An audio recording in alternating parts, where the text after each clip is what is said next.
We start with that breaking news coming to us from Northeast Houston, where police say a mother was beaten by a pair of carjacking suspects.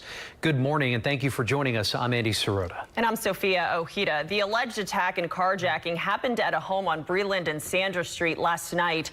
That woman's daughter is speaking to our Vincent Crivelli, talking about the horrifying moments that happened when her mother just went outside to turn the lights off on her daughter's Jeep. He joins us live now with that story. Vincent.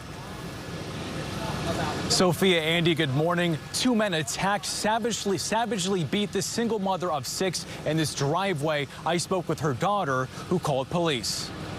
It's super shocking. Samantha Moore says her life was turned upside down early this morning when her single mother to 6 went outside to turn her Jeep's lights off. And as soon as she's turned around, the guy just Two men pistol whipped her mother, savagely beating her. The other attacker was just shove her in the car and shoot her. But Samantha's mother, Manuela, fought back, grabbing, pulling, doing whatever she could to get free. She has literally scars in her hand because she fought them off. Samantha's little sister captured one of the men on camera trying to start the Jeep moments after her mother made it back inside the home.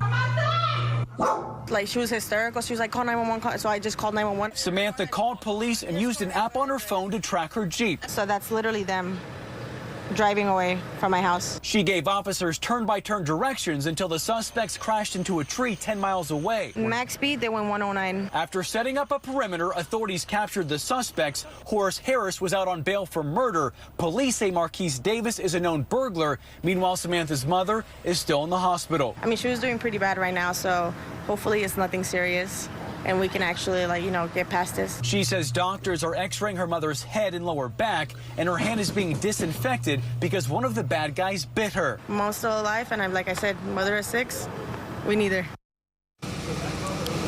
And Samantha says the Jeep was the family's only means of transportation, and investigators say both those suspects are 20 years old and have a slew of charges coming, including robbery and evading arrest. Reporting live in Northeast Houston, Vincent Crivelli, KPRC, Channel 2 News.